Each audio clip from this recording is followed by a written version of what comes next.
सोचो जरा, एक ऐसी धरती जहां हर सुबह सूरज उम्मीद लेकर उगता है, लेकिन लोगों की जिंदगी पर गुलामी की परछाई छाई रहती है। ये कहानी है उस भारत की जो कभी दुनिया में सोने की चिड़िया कहलाता था और फिर स्वतंत्रता की जंजीरों में जकड़ लिया गया। हाय गाइस, आज मैं तुम्हें सुनाने जा रहा हूँ भारत की आजादी की वो कहानी जो सिर्फ इतिहास नहीं बल्कि हर भारतीय के रगों में बहता हुआ जज्बा है।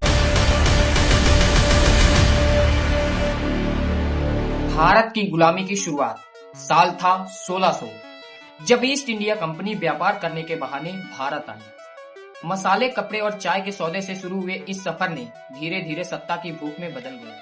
फिर आया साल 1757, प्लासी की लड़ाई। यहीं से एक कंपनी भारत की शासक बन गई। कई रियासतें टूटी, कई राजा हारे और आम जनता पर टैक्स, जुल्म और अन्याय बढ़ता चला गया।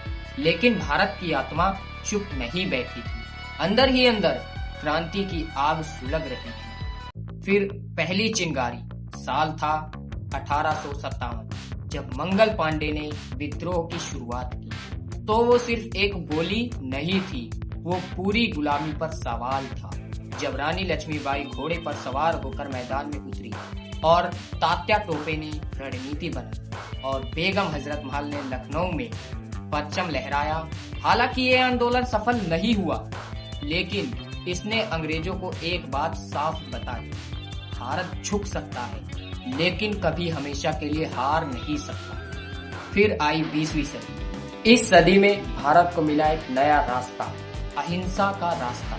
मोहनदास करमचंद गांधी, जिन्हें दुनिया आज महात्मा गांधी के नाम से जानती है, इन्होंने सिखाया कि बिना हथियार उठाए भी सबसे बड़ी ताकत दिखाई जा सकती है।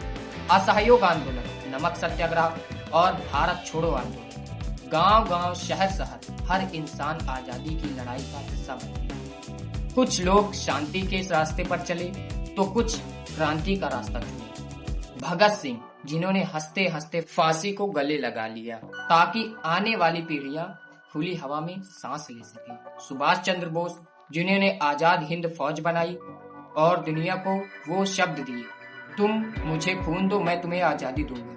इनकी कुर्बानियों ने देश को जगा दिया। फिर दोस्तों आई वो ऐतिहासिक तारीख, वो रात 15 अगस्त 1947, आधी रात, जब पूरा देश जाग रहा था। हाथों में तिरंगा, आंखों में आंसू और दिल में गर्व था। सदियों की गुलामी के बाद भारत आजाद हो गया। ये आजादी हमें यूं ही नहीं मिली, ये लाखों कुर्बानियों, संघर्षों और बलिदानों से लिखी गई कहानी है। तो जब भी आप तिरंगा फहराएं तो ये याद रखना कि तिरंगे के हर उस रंग में किसी न किसी शहीद का सपना जिंदा है। ये कहानी सिर्फ इतिहास नहीं है, ये कहानी हमारी पहचान है, ये हमारा भारत है। शान तेरी न कम होने देंगे वतन, नाम ले ले के तेरा जिएंगे वतन, तेरी ममता पे हम मर मिटे।